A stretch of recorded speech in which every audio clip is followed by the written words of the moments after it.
오늘의 정치 토크쇼 정치 인싸 소개부터 가겠습니다. 네, 안녕하세요. 조영주입니다. 안녕하세요. 박성태입니다. 안녕하세요. 김종혁입니다. 네, 장성철입니다. 네, 저는 진행의 아나운서 이선영입니다. 광고부터 다녀오겠습니다.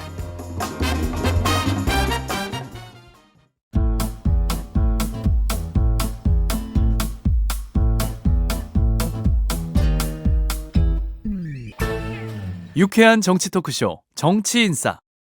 네, 여러분은 정치인싸와 함께하고 계십니다. 오늘의 첫 이야기는 해외 순방에서 돌아온 윤석열 대통령 이야기로 시작합니다. 국가조찬기도회가 있었어요. 여기에서 어떤 목표들을 좀 이야기를 했는데 민생과 경제 활력을 반드시 되살려 새로운 중산층의 시대를 열겠다.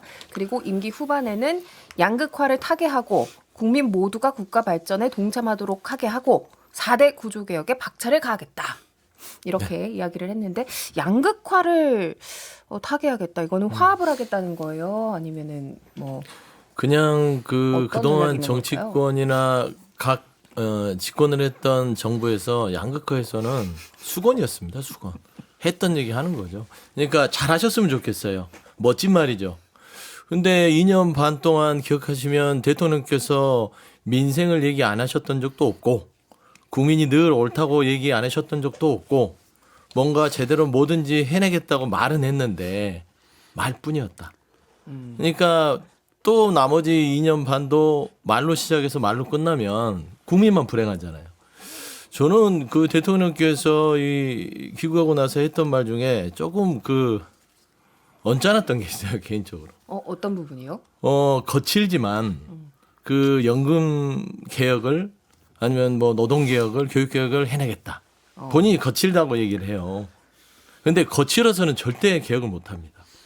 이게 특히나 4대 개혁 같은 경우는 국민과 야당과 서로 협조를 해도 부족할 판에 거칠다는 전제를 까면서 가는 것들은 안 하겠다는 소리 같아요. 요즘 최근에 골프 뭐 좀 배우신다 했잖아요. 골프가 그래요. 거칠거나 힘이 잔뜩 들어가면 영원히 못 칩니다. 골프는 오전에 배운 사람이 뭐 오후에 배운 사람을 가르친다는데 그래- 오전에 배우신 분이에요? 뭐 그렇게 볼 수 있죠. 그래서 서 소장님이 잘 못 치시는 거예요? 예? 새벽에 그래서- 배우신 분? 그래서 저는 이제 이 힘을 뺀다는 것들이만 중요한 건 국정운영도 좀 힘을 빼고 가시지 자꾸 이런 식의 말뿐인 국정운영 정말 국민들이 신물날 것 같아요. 소영주 소장님이 아무리 민주당 쪽에 당적을 갖고 계시지만 대통령께서 이렇게 옳은 말을 하시면 좀 응원하고 성원하고 국민의 한 사람으로서 박수 좀 쳐주고 그렇게 하셔야지 그렇게 그냥 틈만 나면 비판하시는 게 과연 맞는 것이냐라는 생각이 들면서 저는 이제 양극화 타겟 새로운 중산층 이 얘기를 하셨잖아요. 두 가지 생각이 들었는데 이제 와서 하시겠다고?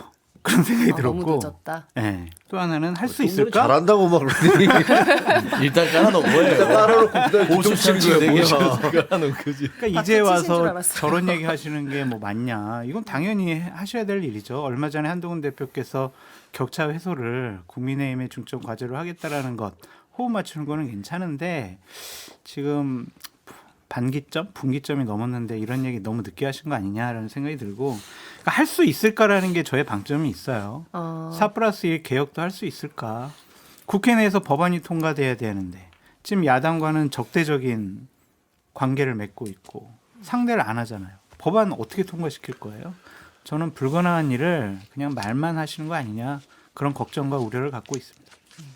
저도 비슷해요. 일단 의도는 긍정적으로 평가하지만 과연 의지가 있고 무엇보다 실력이 있느냐 이 부분에 대해서는 의심이 될 수밖에 없죠. 그러니까 어떻게 보면은 2008년 9년에 MB 때를 보는 것 같아요. 초반에 이제 촛불 집회 있고 광우병 파동 지지율 떨어지니까 나중에 친서민 중도 실용 정책을 들고 나왔거든요. 물론 MB 때도 무늬만이다라는 평가가 있었지만 당시에 뭐 햇살론이랄지 동방선장이랄지 실제 들어간 정책들도 있었습니다. 왜냐하면 그건 MB가 비즈니스맨 출신이기 때문에 기본적으로 어떻게 보여야 되는지는 좀 더 알고 그러니까 접근 방법은 알고 있었다고 평가를 해요. 그래서 후반기에도 나름 안정적인 지지율을 가지고 갔었습니다. 그런데 윤석열 대통령은 그렇지는 못한 것 같아요. 그러니까 리더십의 형태가 옛날에 박정희나 전두환 시대의 리더십 형태, 실력도 없는데 그런 게 보여요. 내가 양극화 해소한다고 하면 해소되는 거야. 마치 이런 느낌이에요. 그럼 과연 가능할까? 예를 들면 가장 첫 번째 물어야 될 질문은 어떻게 해요가 되는 거죠. 자, 양극화 해소한다면 재정도 투입돼야 되고 물론 그래서 추경한다고 하는데 내년에 한다고 그래서 그럼 왜 내년에 추경합니까? 올해 본 예산인데 올해부터 하면 되잖아요. 어차피. 대체로 추경 예산은 꼼꼼히 기획재정부에서부터 안이 올라올 때부터 제대로 올라오지 않아요. 그래서 그러면 정말 양극화 해소라면 이번 예산부터 철저하게 다시 간다라는 생각을 해야 되는데 내년도 예산안 이번 올라온 것부터 약자 복지 예산이 다 빠졌다는 비판이 많습니다. 그럼 지금까지 안 하다가 그냥 말만 양극화. 예를 들어 그러면은 정말 어려운 사람들에게 행복하다고 생각하십시오. 이렇게 하면 양극화가 해소되는 건가? 여기에 대해서 가장 문제가 실력이 없다라는 게 우려가 됩니다.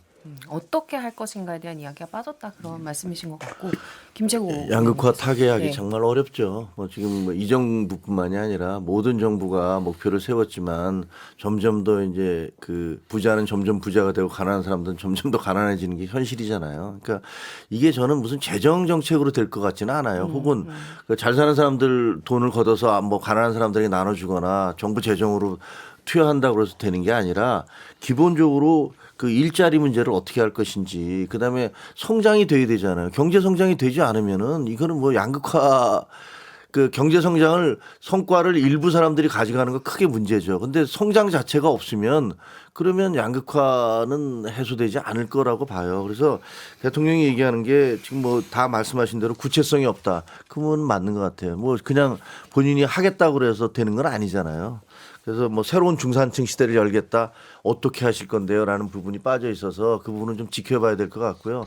하지만 격차 해소는 뭐 한동훈 대표가 처음에 되자마자 격차 해소 특위를 만들면서 이거 우리 이게 근데 이 격차 해소는 경제적 격차만은 아니에요. 문화적 격차, 교통 격차, 뭐 남녀 격차 이 모든 것들을 다 우리 사회에 있는 그 격차들을 해소해 나가자라는 그런 좀 더 포괄적이고 추상적인 것이었고 이 부분은 이제 경제에 대한 것 같은데 그렇다면 이제 우리도 민생경제특별위원회를 만들었으니까 당정이 함께 손잡고 잘 해결해 나가도록 노력을 해야겠다. 근데 쉽지는 않을 것 같아요. 경제 진짜 굉장히 어렵더라고요. 지금.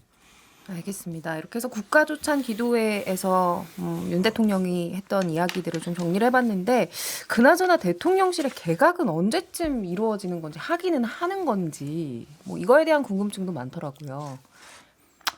하겠죠. 뭐 분위기가 어떻습니까? 한다고 했으니까 할 텐데 네. 우리가 시점과 폭을 예상할 수는 없을 것 같다라는 좀 생각이 들고 대통령실에서는 상당히 좀 물리적인 시간이 필요하다라는 워딩을 낸 것을 보면은 두 가지 문제인 것 같아요. 적임자가 없다. 그리고 하려고 하는 사람이 없다. 또 마음에 드는 사람 없다. 뭐 이러한 생각들인 것 같은데 이게 정권 말기 현상이거든요. 정권 말기 되면 반이나 남았잖아요. 지금. 네? 지금 임기가 반이나 남았잖아요. 말기 현상이라고 그랬잖아요. 임기만 남았을 뿐이다 그거죠. 지금 말기가 되고 있다는 얘기 말씀이신가요? 현상이라고 그랬잖아요. 현상. 죄송합니다. 현상에 대해서 우리가 좀 논의를 해봐야 될 것 같은데 이러면은 여기에 몸담으면 다음에 과연 나의 출세길에 도움이 될까 안 될까 안 된다고 생각을 하는 거겠죠. 얼마 하고 전에 싶어하는 사람이 없다. 그러니까 하고 싶어는 하는데 또 대통령실에서는 이 사람은 적임자가 아닌 것 같아 이렇게 생각할 수가 있으니까 두 개 겹쳐진 것 같은데 얼마 전에 기사를 보니까 뭐 여당의 수석 전문위원 안 오려고 그런다. 그래서 2달째 공석이다. 이게 바로 관가의 표현 같아요. 내가 저기 몸담아봤자 나의 뭐 공무원으로서의 경력과 미래에 도움이 안 될 것 같다. 그렇게 생각할 것 같고 장관 같은 경우에는 청문회에서 민주당 야당 의원들이 상당히 탈탈 털잖아요. 그거에 대한 부담감도 있는 것 같다. 복합적인 것 같아요. 시기상도 그런 것 같아요. 그러니까 아직 그 이제 예산 국회가 아직 끝나지 않았고 그게 다 끝나야 될 것 같고 그러면은 12월 초인데 지금 예산 자체도 난국입니다.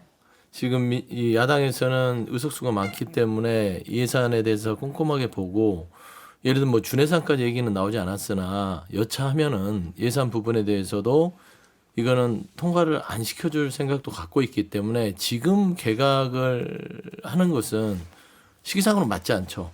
있는 그 부처 장관으로 버텨야 되니까. 그래서 빠르면은 이제 새해가 바뀌면서 뭔가 해가 바뀌는 차원에서의 개각 정도는 생각하는 것 같아요.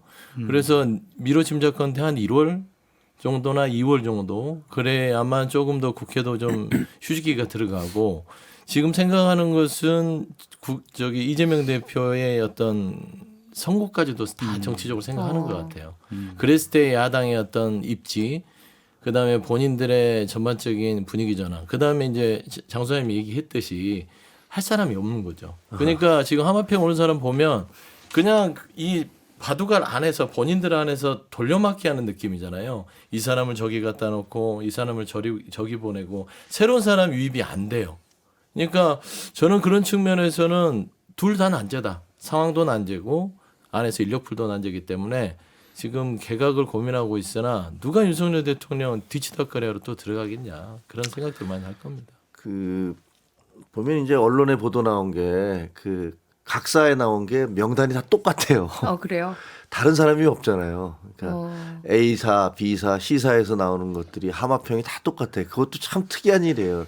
사실은 뭐 A 신문사가 쓸 때 다른 신문사는 좀 다른 이름도 좀 나오고 그러는데 어떻게 이렇게 다 똑같은 사람만 나올까 보면 아 진짜로 사람이 없구나. 하겠다는 사람을 안 찾고 있거나 아니면 못 찾고 있거나. 근데 마음만 먹고 정말로 아 우리가 새로운 사람을 좀 해야겠다. 개각을 처음에 조각을 하듯이 새로운 사람을 뽑아야겠다라고 생각하면 왜 없겠어요. 근데 그런 의지가 없나? 뭐 그런 생각도 들어요. 좀 굉장히 우려가 되거든요. 만약에 진짜로 그동안에 해왔던 분들을 다 돌려막기로 친윤들을 중심으로 해서 돌려막기로 한다면 그게 오히려 그 후폭풍이 더 클 것 같아요. 그래서 좀 걱정이 됩니다. 지금 언론사들 이야기를 하셔서 보니까 지금 보수 일간지라고 하는 곳들의 이 평가도 굉장히 냉정합니다. 동아일보 하마평 보면 그나물의 그 밥, 중앙일보 회전문 인사할 생각이면 차라리 안 하는 게 낫다. 한국일보 김건희 여사 라인 조치 없으면 개편 취지 퇴색된다. 굉장히 냉정한 평가를 내렸더라고요. 저는 대통령이 앞서 이제 양극화도 그렇고 쇄신 개각이라는 이름도 그렇고 지지율도 떨어지는데 그래 그러면 뭔가 내가 바꿔보지라고 생각하는 건 맞는 것 같아요. 그런데 양극화도 대통령이 내가 해결할게 하면서 해결되는 게 아니잖아요. 근데 대통령은 그걸 잘 모르는 것 같아요. 그러니까 디테일과 심사숙고가 없는 게 큰 문제다라고 제가 여러 번 얘기하는데 쇄신 개각도 마찬가지예요. 일단 실천 의지도 약한 게 그러면 3일간의 인사청문회를 한 KBS 거의 전 기자들이 반대한 박장범 사장 임명부터 쇄신에 대한 방안을 고려해야 되잖아요.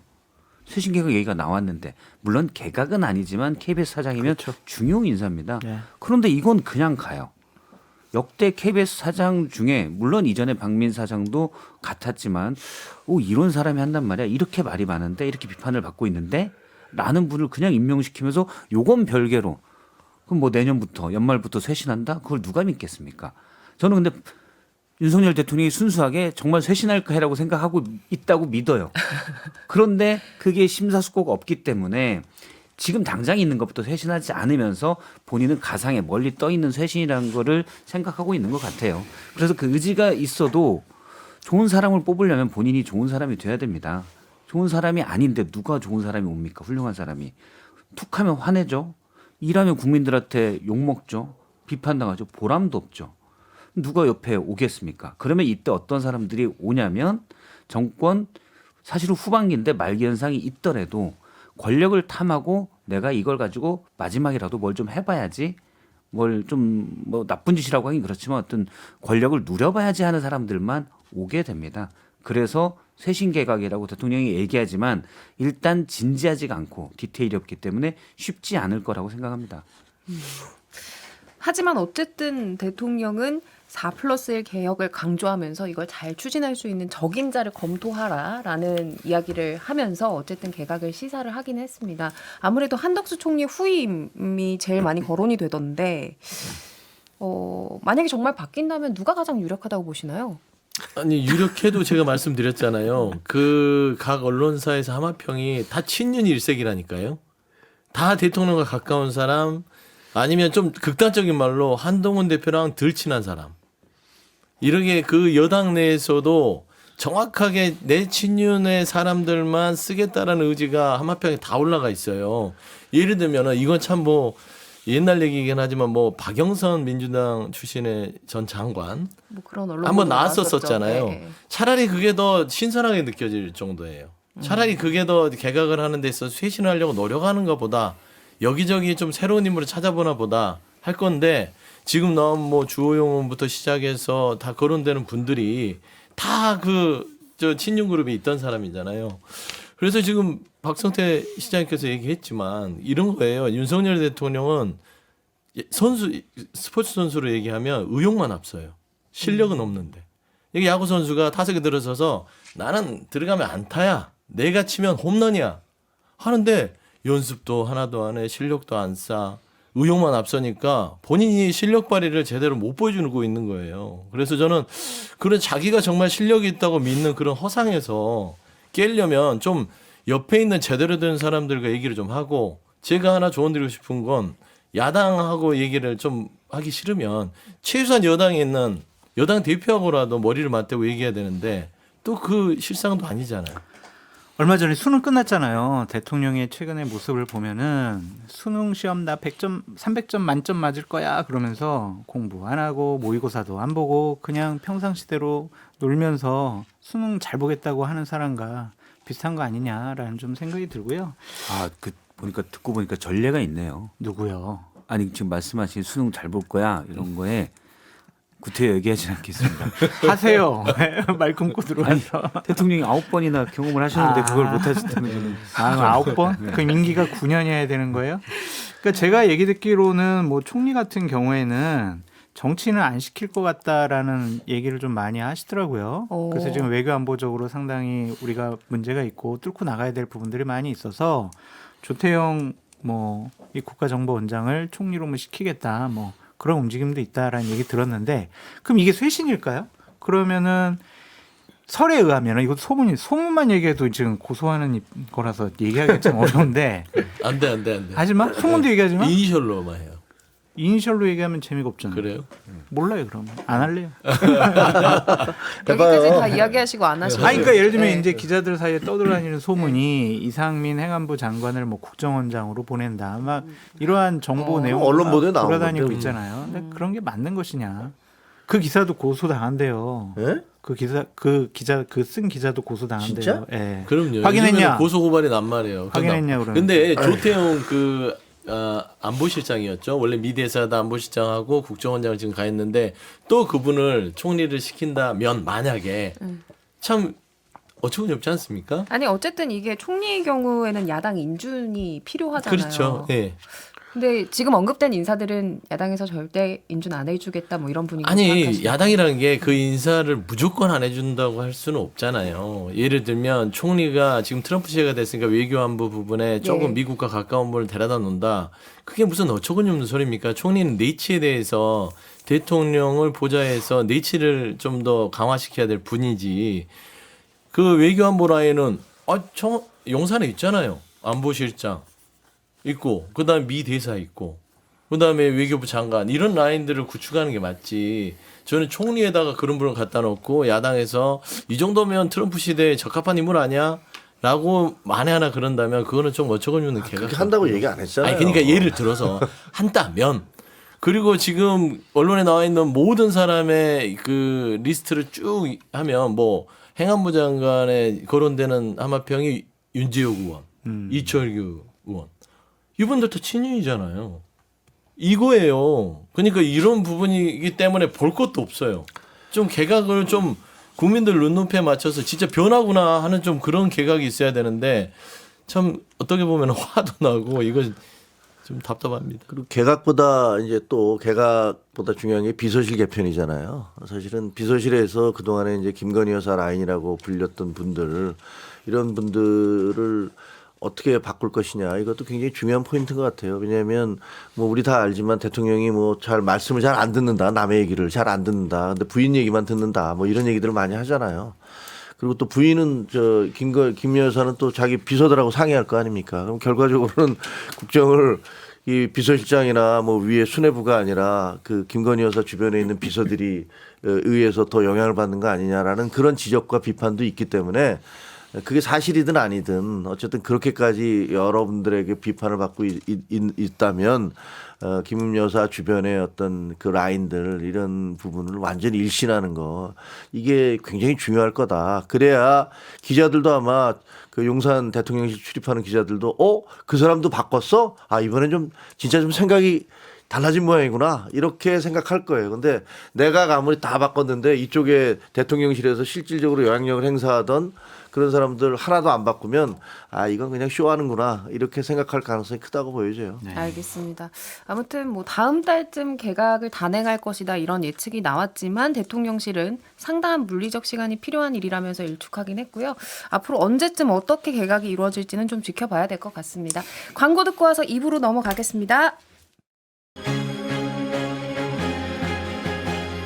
지금 여러분께서는 6회, 3회 통쾌한 정치 토크쇼 정치 인싸를 듣고 계십니다. 자, 정치인싸 2부 시작해 보도록 하겠습니다. 한국갤럽 자체 여론조사, 윤석열 대통령의 지지율이 2주째 20%를 기록했다. 이 얘기로 갈 건데요. 지난 19일부터 21일 실시한 것으로 자세한 내용 중앙선거 여론조사 심의위원회 홈페이지 참조하시면 됩니다. 20% 그대로 유지를 했다는 거에 대해서 좀 여러 평가가 있더라고요. 굉장히 이게 지금 반등을 했다. 긍정적인 신호로 해석을 하는 반면 오차 범위 내에서 뭐 10몇 %와 20% 차이가 없다 뭐 이런 의견도 있던데요. 이건 뭐 사실은 대구 경북에서 확 올라갔기 때문에 떠받쳐 준 거지. 만약 그게 아니었으면 더 떨어진 거죠. 그래서 이게 무슨 뭐 현상 유지다라고 얘기하기도 어려운 거예요, 사실은. 대구 경북에서 그렇게 올라간 거는 그동안에 이제 그 윤 대통령 지지자들이 윤 대통령에 대해서 갖고 있던 큰 불만 중에 하나가 왜 도대체 이재명 대표를 처리를 못 하는 거야. 뭐 이런 얘기였잖아요. 근데 그걸 뭐 대통령이 처리합니까? 근데 그렇게 믿는 분들이 많아요. 그래서 이번에 1심 판결이 나오고 나니까 그 대구 경북에서는 야, 그래도 대통령이 뭔가 좀 결기를 보여준 거네 라고 이렇게 좀 어떻게 보면 이제 인식의 오류인데 착각인데 그렇게 생각하는 게 있는 것 같고 또 야, 대통령이 지지도가 너무 떨어지니까 이거 안 돼. 우리라도 좀 감싸줘야 되는 거 아니야? 라는 그런 반등 그런 것들이 겹쳐져서 대구 경북 지역에서 많이 올라간 거죠. 그렇지만 그런데도 똑같다는 거 20%가 똑같다는 건 다른 지역에서는 떨어졌다는 얘기잖아요. 그래서 별로 그렇게 이걸 긍정적이고 희망적으로 보기도 어렵고 이런 게 아니라 다른 뭔가 아까 말씀드린 대로 뭐 그게 양극화가 됐든 경제 성장이 됐든 뭐의 인적 쇄신이 됐든 이런 것들이 좀 더 드러나야지 그래야지 진짜로 올라갈 수 있다 이런 생각이 들어요. 말씀하신 대구 경북 지지율이 41%까지 상승하면서 이게 다른 전국 평균의 2배를 넘었습니다. 그러니까 그 요인을 이제 이재명 대표의 판결 결과로 분석을 하신 거고. 아니 이선희 앵커님 그렇게 많이 안 올랐다니까요. 지난주에가 37이었어요. 4% 올랐는데 뭐가 또 대폭 올라요. 그렇지. 4% 많이 오른 거지. 네. 네? 그럼요. 요즘에는 윤석열 대통령한테 4%는 10% 같은 겁니다. 근데 이제 4% 포인트. 네, 4% 포인트. 저는 항상 이제 여론조사를 볼 때 보고 있는 층이 이제 중도층이라고 말씀드렸잖아요. 예. 중도층이 지난번에는 79%가 부정평가를 했는데 이번에는 1% 올랐어요. 80%가 부정평가예요. 그러니까 부정평가는 계속 오르고 있단 말이에요. 중도층에서의. 그러면은 뭐 우리 지지층에서 조금 올랐다고 해가지고 뭔 소용이 있을까? 좀 그런 생각도 듭니다. 그러면은 국민의힘 지지율 지난주 대비 1%포인트 올랐다. 이것도 별 의미를 부여하지 않죠. 그러니까 이런 것 같아요. 네. 그러니까 참 우스갯소리로 할 수밖에 없는데 대통령이 이제 외국에 나가셔서 국익과 관련돼서 여러 이제 활동을 하셨잖아요. 네. 국내에 계시면 또 정치에 뭐 티격태격 왜 그러냐 뭐 이렇게 비판받는 대목이 없어졌고 김건희 여사가 이제 안 보이잖아요. 그 사라지셨잖아요. 얘기할 줄 알았어. 그러니까 지난주에도 그 말씀 하시긴 했어요. 윤석열 대통령 이제 국외순방 가시는데 만약에 지지율 오르면 이거 안 보여서 오른 거다라고 결론 낼 수 있다. 그러니까요. 지난주에도 그 얘기하셨잖아요. 그 여사님도 안 보이시고 다른 여론조사는 아주 대폭 오르는 것도 있더라고요 보니까. 그러니까 확실히 윤석열 대통령과 김건희 여사에 대한 리스크를 보수층에서도 생각하는 것 같아요. 그냥 저분들 막 좀 눈에 보이면은 밉기도 하고 왜 저럴까만 하다가 안 보이면은 아유 그래 나는 보수였지 나 국민의힘 지지층이었지 그런 분들이 조금 더 지지를 보여주는 것 같은데 의미 없어요. 그냥 뭔 의미가 있겠어요 이게. 저도 민심을 보면 그런 것 같아요. 그러니까 국민의힘 지지층이나 중도에서 조금 더 오른쪽에 있다고 보시는 분들은 대통령 너무 못한다라고 생각하지만 그렇다고 또 탄핵하긴 그렇지 않아. 그냥 큰 사고나 치지 말고 계세요라는 심리가 있어요. 그래서 그냥 20% 내외의 지지율로 쭉 갈 것 같고 네. 특히 이제 만약에 윤한 갈등이 파격적으로 좀 더 크게 일어난다. 그러면 보수 민심은 사실은 윤 대통령은 이미 머릿속에서 버렸고 한동훈 대표 쪽에 가 있기 때문에 대통령 지지율만 놓고 보면 더 떨어질 수가 있어요. 그런데 한동훈 대표가 지금처럼 봉합으로 선택하면 그냥 20% 내외로 저는 갈 거라고 생각을 하고 그냥 그 추세가 되고 그 안에는 어떻게 하기도 뭐하고 그냥 자리나 지켜주세요라는 심리 그리고 한쪽에서는 그러니까 민주당에 대한 비호감 심리도 반영이 돼서 그냥 20% 정도를 지켜가고 있는 거라고 봐요. 거기에서 약간씩 오르막 내리막 하는 거는 앞서 이제 장 소장님이 잘 얘기해 주셨지만 눈에 안 보이는 효과가 조금씩 가미될 뿐이고 근데 통계적으로는 사실은 늘 오차범위 플러스 마이너스 3.1이면 예. 6.2거든요. 그래서 늘 오차범위 안에 있는 거고 추세를 봐야 된다. 앞서 대구 경북도 얘기했지만 대구 경북이 100명 정도예요. 그래서 오차범위가 엄청 큽니다. 그래서 제가 예전에도 말씀드렸지만 뭐 18% 그다음 20몇 % 요 정도는 그거 아니고 지금 보면 그냥 대구 경북 지지율은 30% 중후반 내에서 왔다 갔다 하겠구나 생각하면 되는 것 같아요. 추세가. 25일 날 월요일 날 그러니까 판결이 나오잖아요. 저는 그 판결 이후에는 또 어떤 변화가 있을까? 그때도 그대로다라고 얘기하면 이제 진짜 백약이 무효인 상태가 되는구나. 연관성은 좋을 것 같아요. 그러니까 이재명 대표의 선고 자체가 첫 번째의 1심 선고가 셌기 때문에 저는 이 두 번째 선고가 뭐 어떤 영향을 미친다 저는 그렇게 생각하지는 않고요. 반영이 됐다면 첫 번째 선고가 반영이 됐을 공산이 커요. 두 번째, 세 번째는 큰 의미가 없다. 왜냐하면 워낙 1심이 중형이었기 때문에 이 부분이 치명적으로 좀 다가섰을 부분이 있고요. 저는 늘 얘기했지만 윤석열 정부의 이 갤럽 여론조사에 대해서는 평론할 필요가 없다. 왜? 정확판이 꺼졌기 때문이죠. 그러니까 F학점은요, 늘 말하지만 평가가 불가능합니다. 다만 이 흐름에 대해서 얘기를 하는 이유는 윤석열 대통령이 이 부분을 좀 심각하게 받아들였으면 좋겠다는 것인데 이 하락세가 멈췄잖아요. 20%로 지난주하고 딱 멈췄다는 건 뭐냐면 멈추는 뭡니까? 국민들이 지켜보겠다는 겁니다. 기회를 주겠다는 거예요. 그러니까 이제부터 윤석열 대통령이 뭔가 잘할 수 있는지 없는지에 대해서 왜 그러냐면 보수층에서 일단은 조금 올랐잖아요. 4%포인트. 그리고 중도층이 1% 좀 부정평가 올랐다 하더라도 하락세를 멈췄으면 국민들이 그러면 복게. 이제 여기에서 변화의 조짐이 없거나 왜냐면 기자회견 했잖아요. 나 잘할게요. 그래서 김건희 여사도 잠깐 안 보이게 하고 본인도 해외로 도피가 아니라 그 순방을 그러니까 잠깐 네. 이렇게 좀 자리를 비우시고 네. 하면서 그 효과를 보고 들어오셨으면 이제 와서 뭘 해야 되냐. 국민들이 이 하락세를 멈춘 기점으로 해서 국정에 대해서 변화되는 모습을 보여줘야 돼요. 그러니까 저는 다음 주에 나오는 갤럽 조사가 20%를 기점으로 확 추락하면 이제는 걷잡을 수 없이 쭉 떨어질 것 같아요. 그래서 저는 그렇게 확 추락할 것 같지는 않아요. 전 추락할 것 같아요. 왜냐하면 지금 보면 10% 정도 진보 진영에서는 5% 정도 지지더라고요. 뭐 90몇 프로가 반대하고 있어. 그리고 중간층에서도 한 10% 정도예요. 그러니까 어떻게 보면 거기서부터 더 추락할 수는 없을 것 같아요. 그리고 지금 이제 그 보수 진영에서 어떻게 되느냐인데 보수 진영이 만약에 과거처럼 무슨 탄핵 사태 났을 때처럼 무슨 태블릿 PC가 발견돼 갖고 뭐 전부 다 깜짝 놀란 이런 일들이 벌어지기 전에는 과연 그렇게 확 떨어질 수 있을까? 그래서 그냥 보기에는 한 20% 정도 선에서 그냥 계속 횡보를 하겠구나. 근데 두 가지 리스크가 크게 남아 있습니다. 첫 번째는 한동훈 리스크가 있고요. 한동훈 명태균 리스크가 있습니다. 한동훈 리스크는 또 뭐예요? 그 뭐냐면 이게 한동훈 대표의 지금 단계 게시판 문제가 어떻게 풀리냐에 따라서 윤석열 대통령의 국정의 평가가 극명하게 깨질 수 있고요. 명태균 씨의 창원지검에 있어서 녹취나 공천 개입 부분들이 이준석 의원의 입을 통해서 드러난다면 이것도 영향을 받을 수 있기 때문에 저는 예측컨대 큰 의미는 없으나 20%대가 추락할 공산이 크다. 다음 주에? 네. 상쇄시키지 않는다면 윤석열 대통령. 저는 궁금한 게 답사하겠다. 대통령실은 지금 이거 20%대로 올라온 걸 좀 그린라이트로 본다라는 얘기가 있더라고요.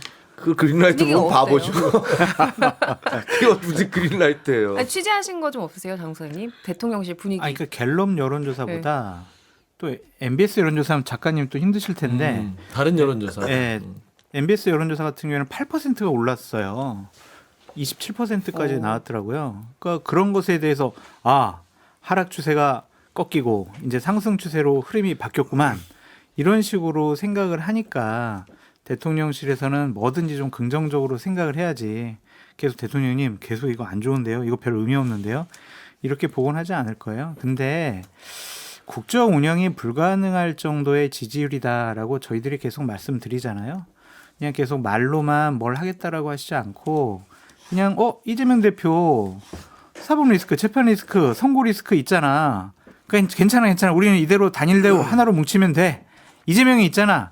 이런 식으로는 이 난국을 돌파해 나갈 수가 없다. MBS 좋아할 얘기를- 때가 아니다. 저는 무슨 생각이 갑자기 드냐면 정말 공부 못하는 친구가 찍은 거 하나 맞았는데 내 실력이 늘었어 하는 그런 느낌인 거지. 그리고 뭐 일각에서는 한동훈 대표가 공격을 안 하니까 비판을 안 하니까 지지도가 올라간다 이렇게까지 그렇죠. 얘기하는 게 있다는 거예요. 근데 네. 저는 그 얘기를 듣고 진짜 경악을 했는데 사실 대통령 지지도가 하락하게 된 건 그 한동훈 대표가 계속 사과하셔야 된다. 그 여사 대외 활동하시면 안 된다. 그 특감도 받아야 된다라고 얘기를 했고 거기서 기자회견이 간담회를 통해서 굉장히 불충분하고 만족스럽지 못하지만 그래도 했잖아요. 그런 것들이 반영이 돼서 멈춘 건데 그거를 거꾸로 공격을 나를 안 해서 한동훈이 입을 다물고 있어서 이게 됐다. 하락이 안 되고 있다. 올라가고 있다. 이렇게 본다면 정말 상황 판단을 너무 못하는 것이다. 저는 말은 비슷한데 내용은 전혀 다르게 지난주에 얘기를 했었는데 뭐냐면 그러니까 보수의 민심은 이미 한동훈 대표로 갔고 그건 지난 보궐선거에서나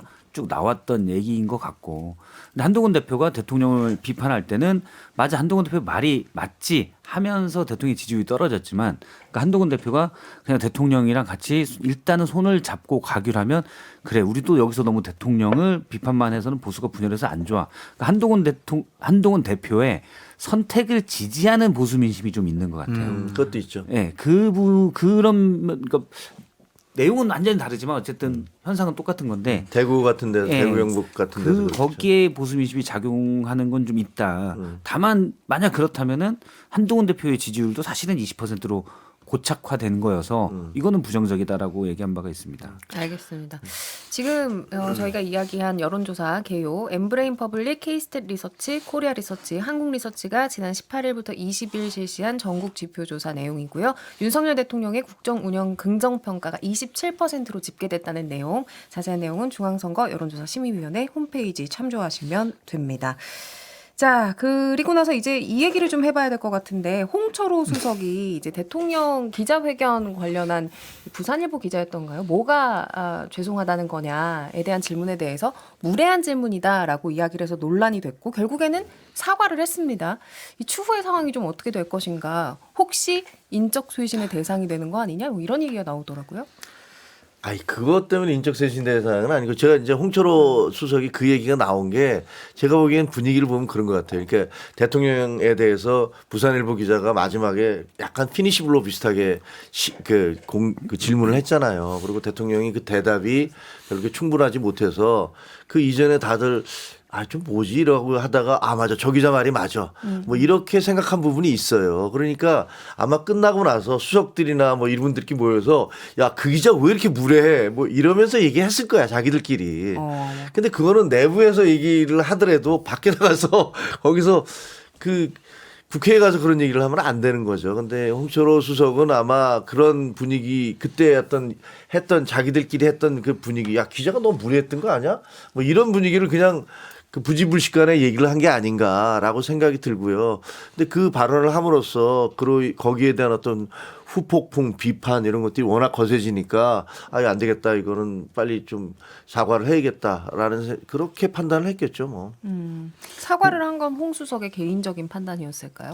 그거야 같이 생각을 했겠죠. 정부적 판단은 뭐 혼자만 했겠습니까? 같이 의논을 했겠죠. 보수 언론에서도 상당히 아주 세게 좀 꾸짖었잖아요. 그에 대한 부담감도 있었을 거고 뭐 사과를 했기 때문에 이걸 갖고 더 이상 문제 삼기는 어려울 것 같고 앞으로 대통령실에서는 기자들에 대해서 질문하는 것 무례라는 표현을 안 썼으면 좋겠어요.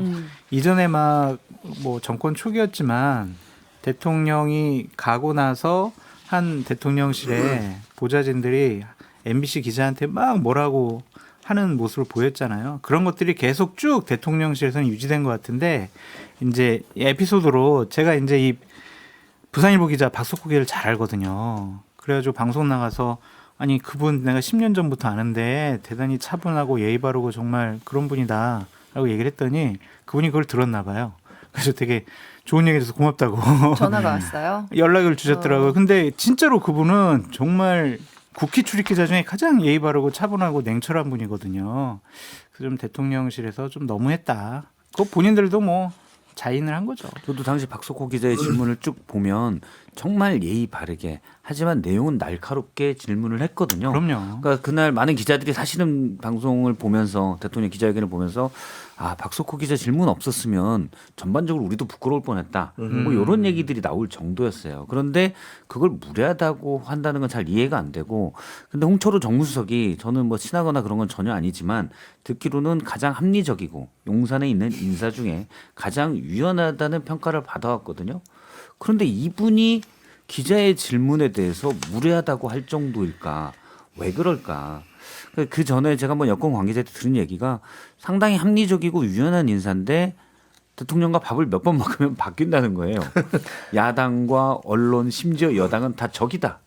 다 우리를 어떻게 하면 죽이려고 하고 있기 때문에 우리도 강력히 전사가 돼서 싸워야 된다라고 생각이 바뀐다는 대통령이랑 밥을 먹으면 이렇게 여러 번이겠죠. 먹으면 이렇게 바뀐다는 얘기를 들었는데 그게 용산의 분위기를 반영하는 게 아닐까라는 생각을 해요. 그러니까 홍철호 정무수석이 그것도 국회 운영위에서 기자를 질문한 기자에 대해서 무례하다라고 꾸짖듯이 얘기하는 거는 평소에 그 분위기 속에 있었기 때문에 그게 자연스럽게 나왔다라고 생각을 합니다.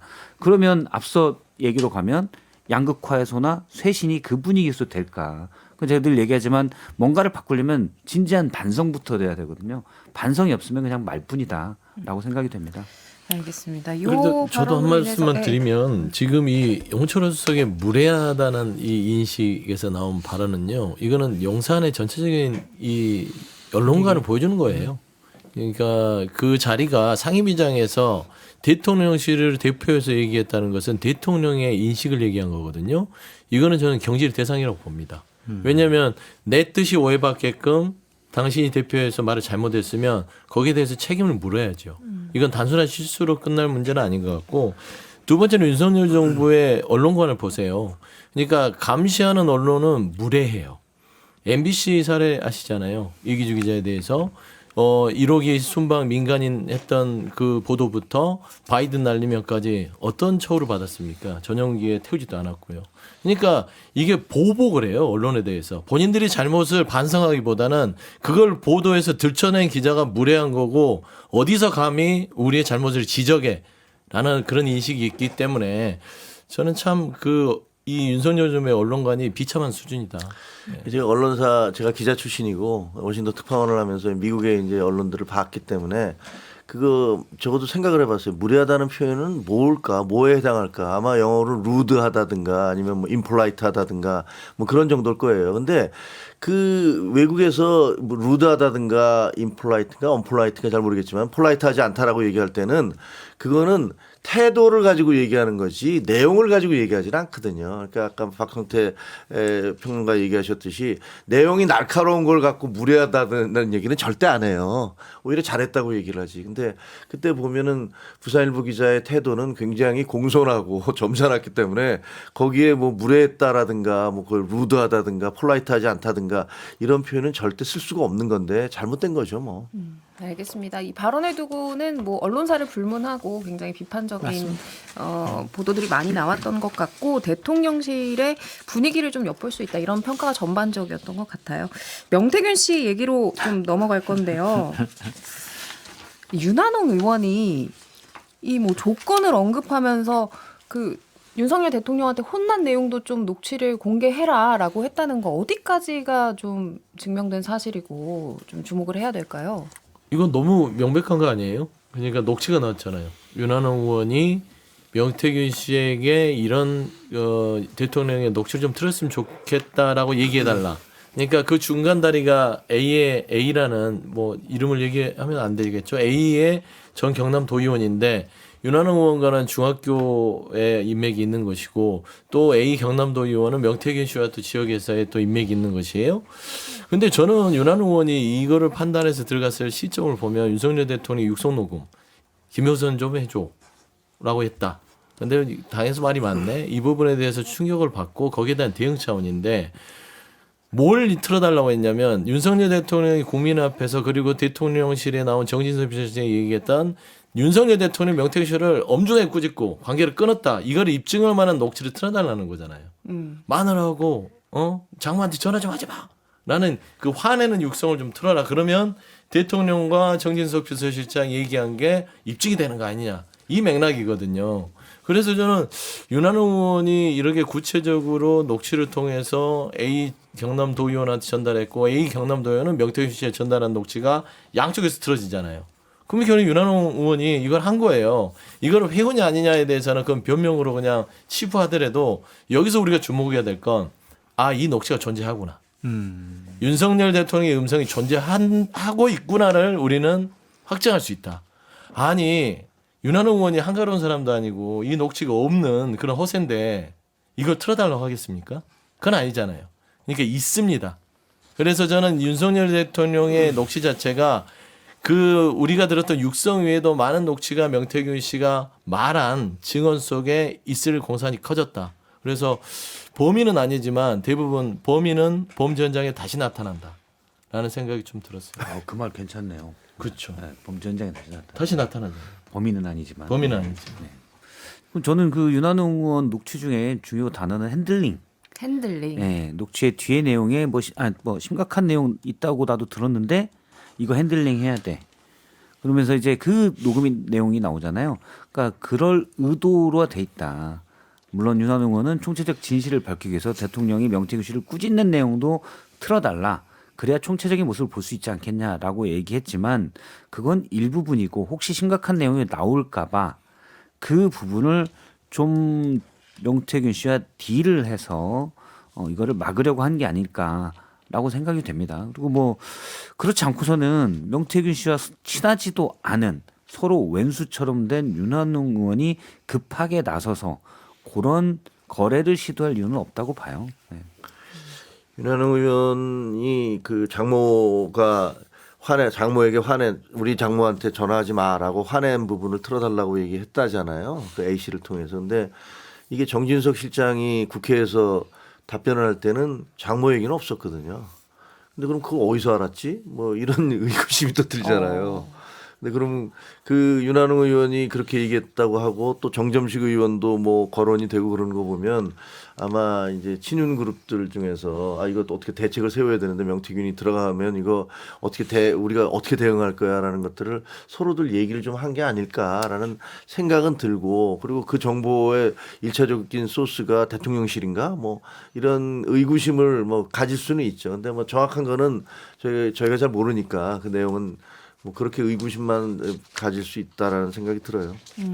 알겠습니다. 명씨 얘기는 저희가 어제 방송에서도 좀 했으니까 일단은 윤한홍 의원과 정점식 의원은 이 의혹에 대해서 사실 무근이다라고 했다는 점 전해드리면서 광고를 벌써 들을 시간이 됐는데 오늘 김채고 의원 나오셔서 그런가 이번 주 유독 시간이 좀 빨리 간 것 같아요. 그래요? 네. 너무 빨라요.